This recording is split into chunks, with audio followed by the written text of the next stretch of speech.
Zota fait une confidence sur sa relation amoureuse avec Serge Beno. Après Ténor et Eunice Unon pour plus de détails après le générique. Avant de commencer, n'oubliez pas de vous abonner et d'activer la cloche de notification car cela va vous permettre de ne plus manquer à nos prochaines vidéos. C'est parti!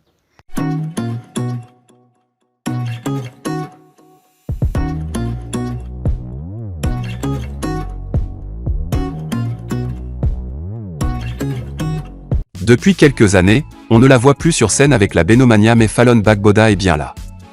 Après l'épisode de sa maternité dont l'information avait envahi la toile en juillet 2020, la belle danseuse vient de pointer le nez dans un entretien exclusif à Showbuzz ce lundi 31 janvier 2022.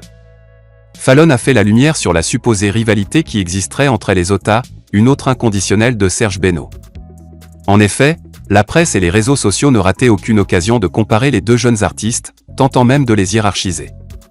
Mais contre vent et marée, elles ont su sublimer le piège de la division. Je suis venu trouver Zota et j'ai respecté et je continue de respecter sa place. J'aime encourager et elle aussi elle m'encourageait quand j'ai commencé. Au dire de Falon, Zota, sans tenir compte de sa place de devancière au sein de la Benomania, lui aurait même prodigué des conseils généreux. Elle m'a dit n'écoute pas les gens, moi je ne les écoutais pas déjà que je suis forte d'esprit, je me suis fabriquée, j'ai travaillé et aujourd'hui voilà.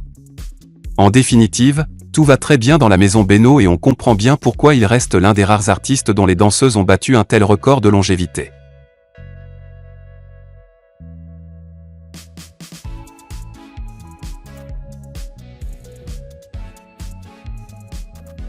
Eunice Unon se prononce sur sa date de mariage. Il y a 2 semaines environ, le chanteur camerounais Ténor demandait Eunice Unon en mariage. La vidéo des fiançailles est devenue virale sur la toile les heures d'après. À la suite donc de cette phase importante de leur relation, la web humoriste ivoirienne parle du mariage avec son conjoint. Eunice Unon et Ténor sont en phase pour le mariage. Après leurs fiançailles, les amoureux entendent passer devant le maire d'ici peu.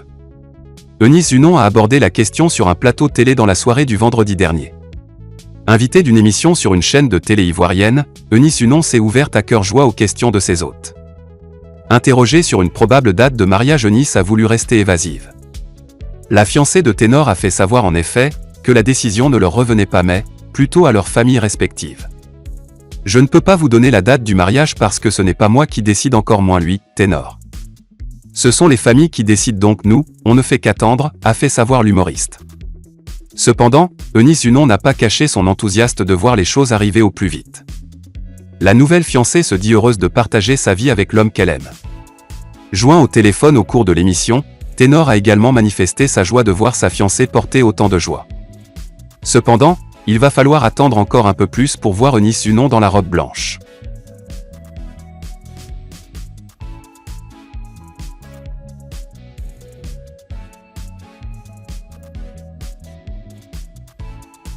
Makosso répond aux Ivoiriens depuis le Cameroun. L'influenceur Camille Makosso est actuellement au Cameroun sur l'invitation, dit-il, du président de la FECAFOU, Samuel Eto'o.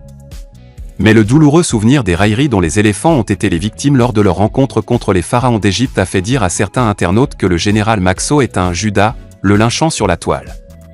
D'autres sont allés jusqu'à le traiter de mendiant, en quête d'une occasion d'arnaquer le milliardaire Samuel Eto'o. Connu pour ne pas tenir sa langue dans sa poche, le père de la marmaille a répondu à ses détracteurs qu'il a lui aussi traité d'aigri. On dit la légende m'invite au pays, je peux avoir peur. Vous me parlez de quoi? Regardez-moi des aigris comme ça. On m'a invité officiellement à la FECAFOU, parce que je suis une autorité sur la toile.